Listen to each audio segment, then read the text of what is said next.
영광의 박수 올려드리겠습니다. 네, 새해 힘찬 찬양 감사드립니다. 네, 올 한해도 은혜가 넘치는 찬양 부탁드립니다. 오늘 말씀의 제목인데 한번 따라해 보겠습니다. 힘써 하나님을 알자.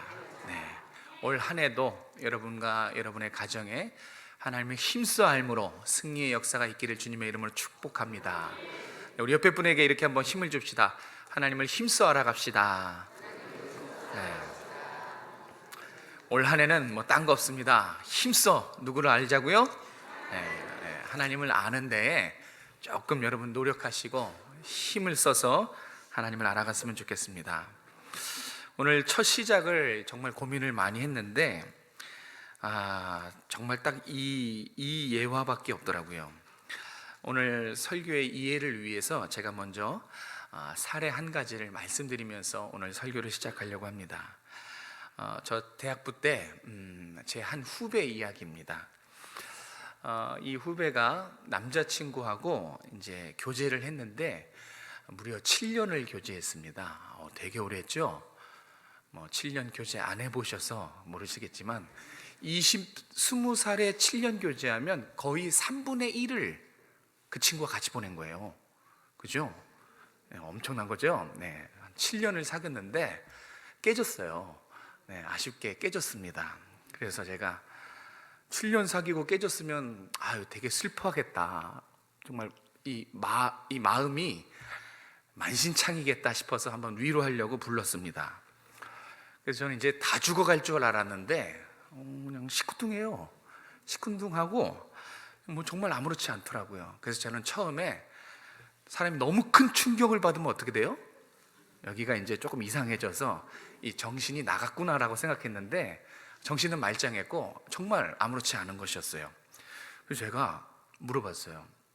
야, 너 7년 사귀고 헤어졌는데 괜찮냐? 그랬더니 정말 괜찮대요. 그래서 제가 야, 너 참 대단하다. 참 너 어떻게 그럴 수가 있냐? 그때 그 친구도 그 후배도 슬퍼하지 않는 자기 자신도 놀랐대요.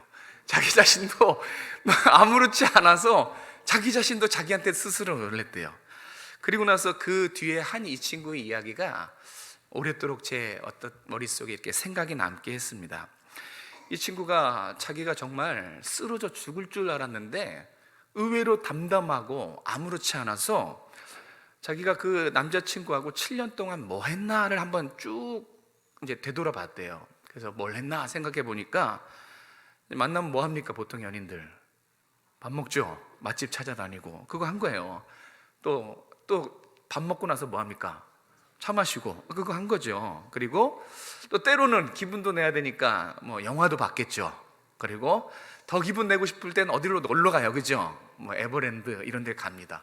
놀이공원도 가고 또 산책도 같이 하고 또 생일이 되면 선물도 주고받고 또 쇼핑도 하고 그랬대요. 근데 이제 그게 다였대요. 자기가 7년 동안 그 남자친구랑 뭘 했나 봤더니 이런 것들을 한 거예요. 물론 연인들이 이런 것들을 많이 합니다. 그런데 굳이 이런 문화생활은 연인이 아니어도 일반인들과 할 수 있는 거예요. 그죠? 특별한 것이 아니에요. 그러면서 이 친구가 후회한 게 뭐냐면 7년을 사귀었는데 그 남자친구를 잘 모르겠다는 거예요. 그게 후회가 되는 부분이었대요. 함께 한 시간은 몇 년? 7년. 그런데 서로를 알아간 시간은 7일. 다른 거예요. 우리가 만남은 문화생활을 공유하는 게 아니지 않습니까? 함께 시간을 했지만 이게 지금 사랑을 한 걸로 보입니까? 아니면 사랑을 한 것 같지 않습니까? 여기 어디에 서로를 알아가는 그런 게 없지 않습니까? 그냥 문화생활을 공유한 겁니다. 그 친구도 후회한 게 그거예요. 우리는 문화생활만 공유해서 그런지 서로를 알아가지 못했다고. 저는 이게 사랑일까? 물음표가 찍히는 것이죠. 그래서 사랑의 정의를 찾아보니까 사랑은요, 시간과 활동을 함께 공유하는 게 아니더라고요. 그죠? 참된 사랑은 그런 활동, 만남, 이거를 통해서 서로 깊이 알아가는 거, 이게 사랑의 본질이라고 합니다. 이걸 놓치면 안 돼요. 하나님과의 관계도 똑같아요. 연인과의 관계처럼, 이 친구의 관계처럼 하나님과의 관계도 똑같아요. 우리가 지금 매주일마다 이제 예배를 드리고 있습니다. 이렇게 앉아 계시네요, 그죠? 예배를 드리고, 또 여러분 다 헌금 가져오셨죠? 헌금도 드리고, 그리고 기도도 하고, 성경도 보고, 또 어떤 분들은 열심히 하루 종일 봉사를 합니다. 10년, 20년 그렇게 열심히 신앙생활을 할 수 있어요. 그런데 정작 하나님이 누군지 모를 수 있어요. 그게 참 큰 문제예요. 신앙생활은, 신앙행위와 신앙생활은 다릅니다. 그러니까 여러분이 지금 이렇게 예배를 드리고 헌금을 드리고 시간을 드리고 이런 신앙의 행동의 목적, 신앙생활의 목적도 하나님과 사귀는 거예요. 하나님을 알아가는 거예요. 그러니까 적어도 여러분이 이 자리에서 하나님을 알기 위한 마음이 있어야 한다는 것이죠. 여러분은 하나님을 알기 위해 예배드리고 어떤 신앙생활의 여러 가지 활동들을 하고 계십니까? 아니면 거기에 마음이 빠진 채 그냥 몸만, 신앙의 행위만 습관적으로 돌아가고 계십니까? 오늘 말씀의 질문은 이거예요. 오늘 이 말씀이 우리에게 그냥 알고 있지만 중요한 사실 한 가지를, 깜빡깜빡하고 있는 중요한 사실 한 가지를 건드려 주는 거예요. 지금 여러분이 몸만 있느냐, 아니면 마음도 여기에 있는가? 정말 하나님을 사랑하십니까? 라고 물어보면 예라고 하시겠죠. 근데 의외로 일부 예배 때 제가 정말 하나님 사랑하십니까? 하고 이제 예, 크게 대답할 걸 기대했는데 자신감이 없으셨어요. 아마 이 말씀의 의미를 깨달았던 것 같아요. 여러분에게도 묻고 싶지만 이번에는 질문을 좀 바꿔서 물어보겠습니다. 분명히 하나님 사랑하십니까? 하면 예라고 대답하실 것 같아서 이렇게 한번 바꿔볼게요. 똑같은 의미예요. 근데 질문에 좀 길어요. 자, 여러분 묻겠습니다. 주일이 지나면 다음 주일이 기다려지십니까? 네. 자, 이제 예배가 곧 끝나는데 예배가 끝나면 또 예배 드리고 싶은 마음이 있으십니까? 찬송가 5절 불러도 마음 괜찮습니까? 예전엔 찬송을 가려서 불렀어요. 5절 부르면 힘들어 하시는 분이 계셔서, 설교도 조금 오래 하면 힘들어 하시는 분 계셔서 그런 분들이 좀 어려웠었는데 그래도 괜찮냐는 겁니다. 그리고 목숨과 같은 여러분의 시간과 물질과 전부를 다 드려도 전혀 아깝지 않고 오히려 더 드리고 싶은 그런 마음이 있으십니까? 제 이 질문은 사랑하십니까? 라는 것과 똑같은 거예요. 그냥 풀어서 쓴 거지. 그런데 와닿는 그런 체감은 좀 다르죠. 사랑하면 어때요? 보고 싶죠. 그죠? 그래서 연인들 사이에서 닭살 멘트가 그 앞에서 보고 있는데 또 보고 싶다고 하는 거잖아요. 그죠? 근데 그게 정말 사랑하는 사람들이 갖는 마음이에요. 헤어지기 싫어서 어떻게 합니까? 그래서 결혼하는 거예요. 함께 살려고. 그죠? 그게 사랑하는 사람들이 응당 갖는 마음이죠. 시간도 줘도 안 아깝고, 물질을 줘도 안 아깝고, 나의 삶과 모든 걸 다 줘도 이상하게 아깝지가 않아요. 그게 사랑이죠. 거기에 하나님을 올려놓고 한번 생각해 보세요. 예배가 다 마쳤는데 월요일부터 기다려지는 거예요. 주일이. 그럼 그거 사랑하는 거예요, 하나님. 말씀을 들었는데 돌아서서 또 말씀이 생각나는 거예요. 그래서 삶에서 성경을 묵상하는 거죠. 그건 정말 사랑하는 겁니다. 하나님 앞에 드리는 걸 아까워하지 않고 오히려 더 드리고 싶은 마음이 있는 거. 아마 여러분들도 예수님 처음 만났을 때 그 마음이 있었을 거예요. 그게 사랑입니다.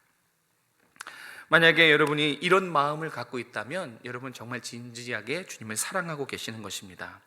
하나님은 여러분과 이런 사랑의 관계를 원하세요. 그래서 주일날 다 불러 모은 거예요. 보이진 않지만 계시는 하나님이 여러분을 사랑해서 만나고 싶어서 부른 겁니다. 하나님 여러분과 진지한 사랑의 나눔, 대화를 원하세요. 이 사랑의 관계를 위해서 하나님이 원하시는 것이 있습니다. 오늘 본문에 두 가지가 나타나 있는데 하나님이 원하시는 것, 그것을 한번 살펴보도록 하겠습니다. 첫 번째, 우리 1절과 2절입니다. 1절, 2절 읽겠습니다. 시작. 오라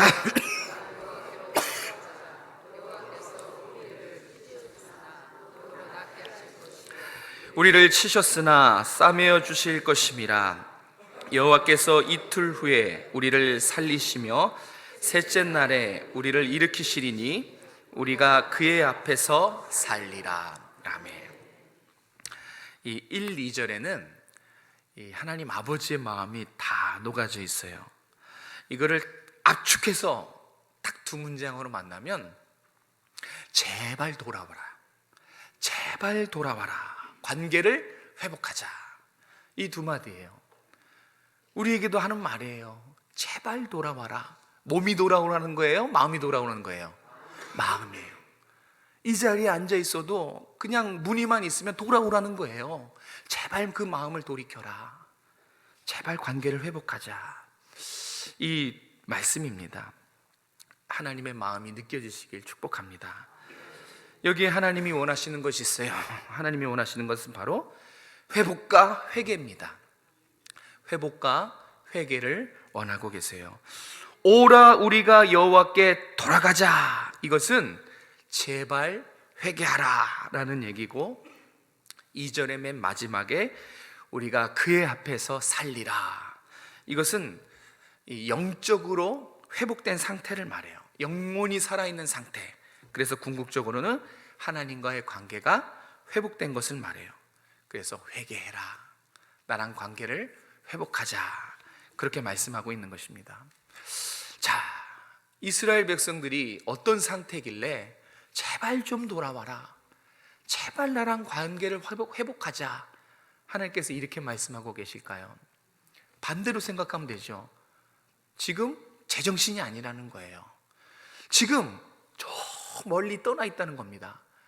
몸뚱아리는 여기 와 있지만 마음은 저 멀리 떠나 있는 상태, 몸과 마음이 분리된 그런 상태입니다. 지금 이스라엘 백성들은 아주 심각한 영적인 병에 걸려 있다는 것입니다. 아주 심각한 병에 걸렸어요. 저도 한번 걸려봤고요. 아마 여기 있는 분들 대부분 이스라엘이 지금 겪고 있는 이 심각한 병에 한두 번쯤은 걸리셨고, 아마 지금 이 순간에도 걸리고 계신 분이 계실 겁니다. 걸려 있는 분이 계실 거예요. 이 병은 정말 치료가 거의 불가능합니다. 아주 치명적이죠. 이 병을 제가 설명해 드리자면, 이 병이 왜 치명적이냐면 겉으로는 아무 문제가 없거든요. 아무 문제가 없어요. 찬양도 잘하고 잘 듣고 있고 예배 빠지지 않고 겉으로는 문제가 없어요. 이스라엘 백성들도 꼬박꼬박 제사를 잘 드렸어요. 오늘의 예배지요. 그리고 제물도 잘 드렸어요. 오늘의 헌금입니다. 그리고 이스라엘 백성들은 무엇입니까? 하나님의 백성이라는 인식이 있었어요. 겉으로는 신앙에 결코 문제가 없어 보이지만 마음이에요, 마음. 이 마음이 누굴 사랑했냐면 예배의 대상이 되신 하나님, 이 헌물의 대상이신 하나님이 아니라 옆에 있는 바알을 사랑했어요. 이걸 영적 간음이라고 합니다. 이 영적 간음에 걸려 있었어요. 근데 이 영적 간음도 심각한 병이지만 진짜 무섭고 심각한 병은 따로 있었어요. 이스라엘 백성들이 걸린 아주 치명적이고 아주 무서운 불치에 가까운 병, 궁금하십니까? 그게 뭐냐면, 제가 뜸을 많이 들였죠. 빨리 얘기해야 되는데 죄송해요. 영적 무감각입니다. 영적 무감각. 하도 많이 들어서 이제 무감각 하시죠? 영적 무감각. 대단한, 이게 아주 심각하고 치명적인 병이에요.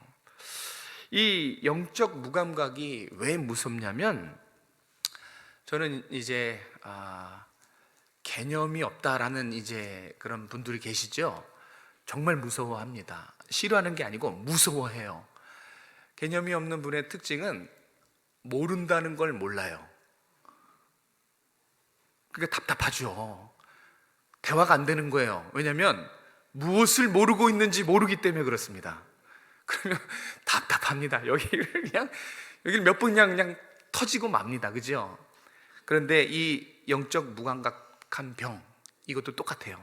자기가 환자라는 걸 몰라요. 자기가 잘못되고 있다는 걸 몰라요. 그래서 우리가 죄짓는 말 아니에요? 죄짓고 마음이 찔리고 불편하고 죄책감 들리면 그나마 나은 거예요. 내가 뭘 잘못했는지는 알잖아. 찔림이 있고. 그건 영적 무감각은 아니에요. 소망이 아직 있어요. 회개할 수 있어요. 깨달음이 있죠. 그런데 영적 무감각에 딱 걸리면 죄를 죄로 보지 않습니다. 죄를 아무리 지어도 죄인지를 모르는 병, 그게 영적 무감각이에요. 저도 걸려봤고요. 여러분들도 한두 번은 걸려보셨을 거예요. 여기에 걸리면 아무리 하나님의 말씀이 하라 해도 안 하고요, 하나님 말씀이 그거 하지 마 해도 그거 합니다. 왜요? 분별력이 없어요. 뭐가 하나님의 뜻인지, 뭐가 하나님이 원하시는지, 뭐가 하나님이 원하시지 않는지를 구별할 수가 없어요.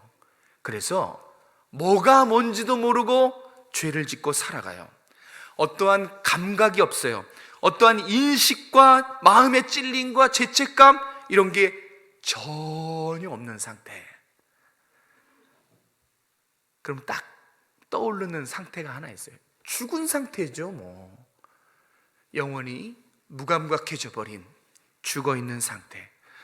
자, 죽어있는 모습 보세요. 거기에 어떤 생명력도 느껴지지 않아요. 잘못을 하면 반성하는 것도 없고 그냥 고요합니다. 숨은 쉬지만 아무런 움직임이 없지요. 그게 바로 영적인 무감각입니다. 영적으로 죽어있는 상태. 여러분의 자녀가 이 병에 걸렸으면 여러분 어떻겠습니까? 여러분의 자녀가 교회는 오는데 하나님을 몰라요. 감각도 없고 죄인지도 모르고 전혀 죄책감도 없고 인식이 없다고 생각해 보십시오. 여러분의 사랑하는 자녀라면 어떻겠습니까? 그냥 제가 참 큰일 났구나, 그냥 이렇게 앉아서 깨닫기만 하십니까? 어떻게 하시겠어요? 가만히 못 있죠. 그죠? 원상복귀 시키려고, 치료하려고 정말 수단과 방법을 다 가리지 않을 것입니다. 하나님도 그러셨어요. 지금 이스라엘 백성들이 영적으로 다 죽어 있는 상황, 아무 소리도 들리지 않고 찬양은 하고 있으나 마음은 없고, 기도를 드리고 있지만 마음은 이미 식어져 버리고, 그 마음의 중심에 하나님이 떠난 채로 그냥 예배 드리고 헌금하고 자기가 하나님의 백성인 줄로 그렇게 자만심 가지고 살아가고 있었던 그런 이스라엘 백성들을 이제 깨우십니다. 아니, 깨우는 정도가 아니라 아예 대대적으로 수술을 하세요. 1절에 보시면 그래서 좀 어마무시한 단어들을 써요. 찢으셨다 그랬어요. 이 찢으셨다는 것은 뭐냐면 사자가 찢듯이 찢는 걸 말해요. 그러니까 그 정도로 지금 이스라엘 백성들은 상황이 너무 안 좋아요. 이렇게 하나님이 찢으셔야지만, 고통을 주셔야지만 이스라엘 백성들이 돌이킬 수 있을 정도로 지금 그런 상황입니다. 찢으시고 낫게 하시고 싸매 주신다. 이것은 한마디로 지금 의사로서 수술을 죄송합니다. 수술한다는 것입니다. 하나님도 당신의 사랑하는 자녀가 영적으로 죽어 있는 것을 발견하시면은 그냥 두지 않으십니다. 그것을 못 보세요. 반드시 수술합니다. 이 가운데 계시면 이제 곧 수술하실 것입니다. 반드시 회개시키고 회복시키게 만드는 것, 이게 우리 하나님이십니다. 그 이유는 아시죠? 그 이유는 우리를 죽기까지 사랑하시는 우리 아버지 되시기 때문에 그래요.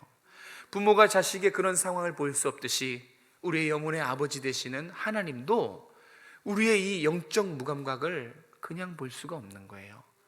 반드시 찢으십니다. 그러나 다시 고쳐주실 것입니다. 치실 거예요. 그런데 다시 싸매어 주실 것입니다. 여러분을 사랑하시기 때문에 가만히 두고 못 있는 것입니다. 여러분, 회복은 바른 관계를 맺는 것을 말해요. 그래서 이 돌아오다라는 그 원어가 원상복귀하다, 원래 자리로 돌아가다, 그런 뜻이 있어요. 원래 자리, 하나님과의 관계, 이 바른 관계를 회복하는 것이 바로 회개고 회복입니다. 이 하나님과의 바른 관계를 맺으려면 반드시 하나님을 알아야 돼요. 하나님을 아는 것, 하나님의 사랑, 하나님과의 사랑을 회복하기 위해서는 반드시 힘써 하나님을 알아야 됩니다. 그래서 2024년 우리 오정성화교회 교인 모두는 그래서 하나님을 힘써 알기로 도전하는 것입니다. 이것이 두 번째예요. 하나님이 원하시는 것, 그것은 바로 하나님을 힘써 아는 것입니다. 여기 아는 것은 인격적으로 아는 것을 말해요. 우리 3절 말씀에서 확인해 보겠습니다. 3절입니다. 시작. 그러므로 우리가 여호와를 알자, 힘써 여호와를 알자. 그의 나타나심은 새벽빛같이 어김없나니 비와 같이 땅을 적시는 늦은 비와 같이 우리에게 임하시리라 하니라. 아멘. 두 번 반복하고 있어요. 여호와를 알자, 힘써 여호와를 알자. 여기서 알다라는 이 단어가 원어로는 야다라는 단어입니다. 이 단어는 단순히 어떤 지식 습득을 말하는 게 아니에요. 정보를 아는 게 아니에요. 어떤 상대방의 어떤 인상 차기, 그 정보를 아는 것을 말하는 것이 아니라, 한번 들여보셨을 텐데 전 인격적으로 아는 것을 말합니다. 그러니까 부부가 서로 일거수일투족을 다 알죠, 그죠? 부부가 서로 속속들이 알고 있는 관계적인 알미, 바로 야다예요. 직접 삶에서 부딪히고 체험하고 공유해서 아는 실질적인 암, 그냥 책상에서 공부하듯이 아는 알미 아니라, 그러니까 하나님을 삶에서 만나는 그 관계를 원하신다는 것입니다. 이거를 이렇게 설명드릴게요. 욥이 이해할 수 없는 엄청난 고통을 겪지요. 욥기를 보면 그래요. 그리고 나중에 하나님을 만납니다. 하나님을 인격적으로 만났을 때 그의 입에서 나온 고백이 욥기 42장 5절입니다. 같이 한번 읽어볼까요? 욥기 42장 5절 시작. 내가 주께 대하여 귀로 듣기만 하였사오나 이제는 눈으로 주를 배웠나이다. 아멘. 이전에는 하나님에 관해서 뭔가 지식적으로 두루뭉술하게 알았다면, 이제는 하나님을 제가 실제로 마치 눈으로 보듯이 그렇게 하나님을 알게 되었습니다 라는 그 진심의 고백입니다. 바로 이런 거예요. 이전에는 여러분 100번 듣는 것보다 한 번 보는 게 낫죠, 그죠? 그러면 100번 보는 것보다 한 번 하는 게 낫거든요, 행동. 마찬가지로 하나님에 대해서 듣고 아는 관계였었는데, 고난을 통해서 그 고난 가운데 하나님의 살아계심을 직접 눈으로 보고 체험하니까 이제는 하나님이 내 앞에 실제십니다, 눈으로 보듯이 인격적으로 주님과 관계하는 관계입니다, 이렇게 고백하고 있는 것입니다. 여러분은 저를 아십니까? 저를 알기도 하고 또 잘 모르기도 합니다. 저에 대해서는 알겠죠, 그죠? 저에 대해서 잘생겼고, 비웃을지 우시는 분 나중에 남으세요. 네. 그리고 안경을 썼고, 그다음에 목이 지금 안 좋고, 또 운동을 안 해서 살이 찌고 있고, 이거는 저에 관해서, 저에 대해서 아는 거지 저를 아는 건 아니에요. 몇 명 안 되실 거예요. 제가 무슨 생각을 갖고 있고 무엇에 관심이 있고 어떤 고민이 있는지 그것을 모르시잖아요, 그죠? 그래서 그런 것을 속속들이 다 아는 관계가 바로 눈으로 보듯이 야다예요. 서로 실질적으로 아는 거. 저는 여러분이 주님과 귀로 듣는 관계가 아니라 눈으로 보는, 욥처럼 그런 관계가 되셨으면 좋겠어요. 여러분, 하나님 잘 알고 계십니까? 어느 정도 알고 계십니까? 여러분을 향한 사랑을 알고 계세요? 그리고 그 사랑이 진심이고 얼마나 크고 변함없는지도 아십니까? 그러면 정말 주님을 아는 것입니다. 하나님, 우리가 살아계신 하나님을 실제로 눈으로 보듯이 그렇게 관계하고 싶으세요. 제가 처음에 말씀드린 그 친구, 그 후배의 관계처럼 그냥 열심히 하나님과 이 시간과 공간을 공유하는 것이 아니라 마음을 다해서, 그래서 신약 성경에서는 그 힘써를 이렇게 풀어서 표현해요. 마음을 다해서, 목숨을 다해서, 뜻을 다해서, 힘을 써서 하나님을 사랑해라. 그게 바로 눈으로 보듯이 관계를 맺는 거예요. 이렇게 머리로서 알고 끝나는 것이 아니라 그냥 빈 몸으로 와서, 껍데기로 와서 그냥 앉아있다가 가는 것, 그런 게 아니라 정말 알아가는, 실제로 부부가 서로 알듯이 그렇게 속속들이 알아가는 사랑의 관계를 원하신다고요. 여러분에게 주님이 사랑의 관계를 원하시는 그 대상이 지금 이 설교를 듣고 있는 바로 여러분이세요. 그래서 하나님께서 이 백성들에게 원하시는 그 내용을 직접 말씀하십니다. 그 6절의 내용인데요, 우리 6절, 내가 이게 정말 너희에게 원하는 거란다 라고 말씀하시는, 그 백성들에게 호소하시는 장면이에요. 우리 6절 같이 읽겠습니다. 시작. 인애를 원하고 제사를 원하지 아니하며 번제보다 하나님을 아는 것을 원하노라. 아멘. 알고 계셨습니까? 네. 이스라엘 백성들이 예배는 잘 드리고 헌금을 잘 드리고 또 신앙생활을 했지만 큰 거를 놓치고 있었던 게 뭐냐면 하나님이 무엇을 원하는지를 놓치고 있었어요. 저는 여러분들이 하나님이 원하시는 것을 아는 성도가 됐으면 좋겠어요. 하나님이 원하시는 것, 이거예요. 분명히 나와 있죠. 하나님이 원하시는 것과 원하지 않는 것, 아주 너무 명확하게 가르쳐주고 있어요. 인애를 원한다. 사랑이지요. 그런데 이 사랑은 성경 갖고 계신 분은 4절로 올라가면 거기도 인애라는 단어가 나와요. 4절에도 인애가 나오는데 거기에 그 인애는 구름 같다, 이슬 같다 그랬죠. 무슨 뜻이에요? 사라져버리는, 식어져버리는 변덕스러운 사랑을 말해요. 지금 이스라엘 백성들이 하나님 앞에 한다고 하는 사랑은 그런 사랑이에요. 식어져버리는, 변덕스러운. 그런데 6절에 와서의 이 인애는 하나님이 보여주신 사랑입니다. 변함이 없는 사랑이에요. 한 번 사랑하고 이제 먹고 살만하니까 하나님 내팽개치는 게 아니라 영원토록 변함없이 하나님만 사랑하는 거, 변함없이 하나님을 사랑하는 이 인간적으로 아는 관계를 하나님이 여러분과 관계 맺기를 원하신다는 것입니다. 호세아서에 보면 이스라엘 백성들이 왜 타락했는지, 왜 멸망했는지 가르쳐주고 있어요. 우리가 귀 쫑긋 세우고 이걸 들어야 돼요. 멸망했다니까요, 타락했다니까요. 근데 그 이유가 자세하게 나타내주고 있어요. 그럼 우리는 어떻게 해야 돼요? 듣고 기억하고 까먹지 않고 그대로 살면 됩니다. 우리 호세아 4장 6절입니다. 왜 타락하고 망했는지 찾아보겠습니다. 시작. 내 백성이 지식이 없으므로 망하는도다. 내가 지식 버렸으니 나도 너를 버려 내 제사장이 되지 못하게 할 것이요, 내가 내 하나님의 율법을 잊었으니 나도 내 자녀들을 잊어버리리라. 아멘. 왜 망했어요? 지식이 없으므로. 왜 타락했습니까? 지식이 없으므로. 그런데 저는 이 말씀이 참 두려운 게, 지금 말하고 있는 건 부모 세대예요. 부모 세대들에게 너가 지식을 버렸으니 나도 널 버릴 거야. 근데 거기서 끝나지 않아요.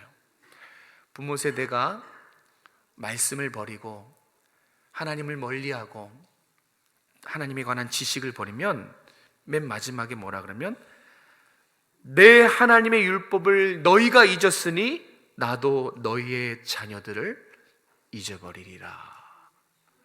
우리에서 끝나지 않아요. 하나님이 잊어버리겠다고 하십니다. 그러니까 이스라엘 백성들이 타락하고 멸망한 이유는 하나님을 아는 지식이 없었기 때문에, 그래서 타락하고 멸망했어요. 왜 어떻게 이렇게 됐을까? 먹고 살만하거든요. 여로보암 2세 때입니다. 북이스라엘이 그 멸망하기 전까지 가장 부강했던, 그리고 가장 번성했던 시기가 지금 이 호세아 시기예요. 먹고 살만했습니다. 풍요롭고 편리했지요. 편안했어요. 우리 시대와 똑같아요. 고난과 어려움이 없어요. 여러분들, 우리 신앙의 어르신들 이야기를 들어보면 죽겠다 죽겠다 얘기거든요. 힘들었다 힘들었다 얘기거든요. 그런데 그 고난 중에서 하나님 경외를 배웠어요. 그래서 그 고난의 신앙이 있습니다. 그런데 지금은 여러분들 보시다시피 시대가 갈수록 풍요롭습니다. 고난과 어려움은 없어요. 옛날에 못 먹어서 힘들고, 사실 그런 건 지금 없죠. 오히려 남아서 버리고 많이 먹어서 힘드는 그런 시기죠. 고난과 어려움이 없었어요. 그러면서 하나님을 향한 마음이 이제 식어지기 시작했습니다. 이스라엘 백성이나 우리랑 똑같아요. 이전에는 힘써 하나님을 알았지만 마음을 다하고 목숨을 다하고 뜻을 다해서 그렇게 이전에는 하나님을 사랑했었는데 이제 풍요가 찾아온 거예요. 고난이 사라진 겁니다. 그래서 이전처럼 똑같이 예배를 드리고 이렇게 이 자리에 앉아 있고 하나님 앞에 무엇을 드리고 있고 교회에 빠지지 않고 또 열심히 봉사를 다하지만 중요한 건 마음이 공허해요. 하나님이 보시는 것은 정말 네가 나를 사랑하느냐, 그 사랑의 마음이에요. 근데 우리는 이 자리에 앉아 있는 것으로 하나님을 사랑한다고 착각하지요. 그런데 우리는 우리 마음에 한번 돌아보셔야 돼요. 여러분의 마음에 그 사랑의 대상이 하나님인지 아니면 세상인지. 우리 왕자에, 여러분이 이 자리에 앉아 있지만 여러분의 마음의 왕자에 돈이 있으면 여러분 돈 사랑하는 겁니다. 이 자리에 앉아 있지만 자신이라는 그 신을 사랑하면 우리는 이 자리에 앉아 있지만 자신을 사랑하는 것이고, 이 자리에 앉아 있는 것으로 되는 게 아니라 여러분의 마음을 돌이켜야 돼요. 여러분의 마음이 세상 쾌락과 즐거움에 있다면 여러분들은 이미 아주 치명적인 영적 무감각에 걸리신 겁니다. 심각하고 치명적인 이미 영적 무감각에 걸리신 거예요. 왜냐하면 여러분들이 걸렸다는 사실을 모르잖아요. 걸린 거예요. 내가 걸렸다는 사실을 몰라요. 그래서 영적 무감각이 정말 무섭습니다.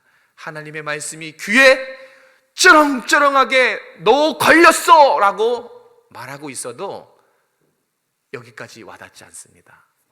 본인은 몰라요. 내가 걸렸음에도 걸리지 않은 걸로 알고 있죠. 여러분 조심하십시오. 영적 무감각, 그리고 거기에 걸리셨다면 빠져나오시길 바랍니다. 말씀을 정리합니다. 오늘 이야기를 듣고 다시 한번 질문을 던집니다. 여러분은 무엇에 힘쓰고 계십니까? 여러분이 힘쓰고 계시는 게 있을 거예요. 관심을 드리고 또 시간을 투자하고 사랑하고, 그 힘쓰는 거거든요. 여러분이 힘쓰는 게 무엇인지 그 대상이 하나님이십니까? 아니면 세상에 있는 것입니까? 오늘 말씀이 여러분에게 살펴보라는 중요한 질문입니다. 내가 무엇에 힘쓰고 있는가? 근데 한 가지 참고로 여러분, 하나님을 아는 이 싸움은요, 단순히 알고 모르고가 아니에요. 지식을 습득하냐 하지 못하냐 그런 차원이 아닙니다. 여러분의 영혼이, 여러분의 자녀의 영혼이 죽느냐 사느냐의 문제예요. 그것을 신약 성경에 잘 드러냈죠.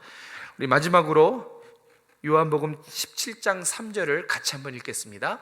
요한복음 17장 3절 시작. 영생은 곧 유일하신 참 하나님과 그가 보내신 자 예수 그리스도를 아는 것이니이다. 아멘. 믿으시죠? 하나님을 아는 건, 그리스도를 아는 게 뭐랑 연결되어 있어요?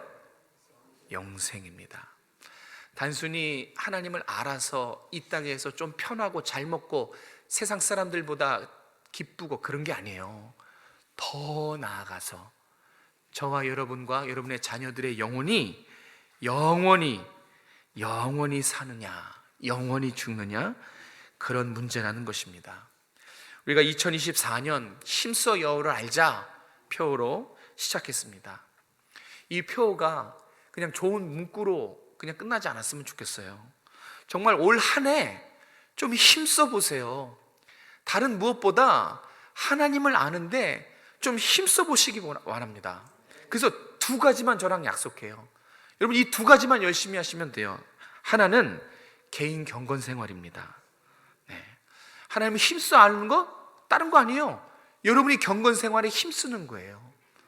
여러분이 여러분의 경건에 힘쓰면 자동적으로 하나님을 눈으로 보듯이 알게 되는 것입니다. 또 하나가 있어요. 그것은 뭐냐면 목장 모임이에요. 목장 모임에 적극적으로 참여해 주셨으면 좋겠어요. 우리 표에도 나타났죠? 실천사항 두 번째 한번 읽어볼까요? 시작. 목장 적극적으로 참여하자. 그냥 적어놓은 게 아니에요. 힘써 아는 좋은 방법이기 때문에 그래요. 하나님이 힘써 알자 정말 그러고 싶으면 목장 모임에 열심히 참여하세요. 이 목장 모임 자체가 여러분이 하나님을 알도록 교회가 개설한 모임입니다. 목장 모임에 누구 하나 없이 잘 참여하셔서 올 한 해는 개인 경건 그리고 목장 모임에 적극 참여하셔서 정말 하나님을 힘써 알아가는 그런 한 해가 됐으면 좋겠어요. 여러분, 다시 말씀드리지만 하나님을 아는 것은 여러분의 영혼이 영원히 사느냐 영원히 죽느냐, 사랑하는 내 자녀의 영혼이 영원히 사느냐 영원히 죽느냐, 이 문제예요. 심각성을 아시고 정말 하나님을 힘써 알고 사랑하신 여러분 되시길 주님의 이름으로 축복합니다. 기도하겠습니다. 하나님, 우리가 우리 자신을 돌아봅니다. 새해 첫 예배를 허락해 주신 것을 감사합니다. 이 예배에 우리가 정말 올 한 해 정말 하나님을 사랑하고 힘써 아는 그런 시작을 하길 원합니다. 말씀하여 주시니 감사드립니다. 하나님, 우리가 정말 올 한 해는 나와 내 가정이 목숨 걸고 마음을 다해 뜻을 다해 힘을 써서 하나님을 사랑하게 도와주시고 경건에 힘쓰고 목장 모임에 적극 참여하는 우리 모든 권속들이 다 될 수 있도록 도와주시옵소서. 이제 한 해를 시작합니다. 사랑하는 우리 모든 오정성화교회 한 분 한 분을 축복하여 주시고 그 가정과 사업과 직장과 일터와 자녀가 하나님을 알아갈 수 있도록 하나님의 은혜를 충만히 누리는 한 해가 될 수 있도록 인도하여 주시옵소서. 늘 우리의 삶에 동행하시고 힘을 주시며 능력을 베푸시며 세상 속에서 넉넉히 이기며 살아가게 하실 거룩하신 예수님의 이름으로 감사하며 기도드렸습니다. 아멘.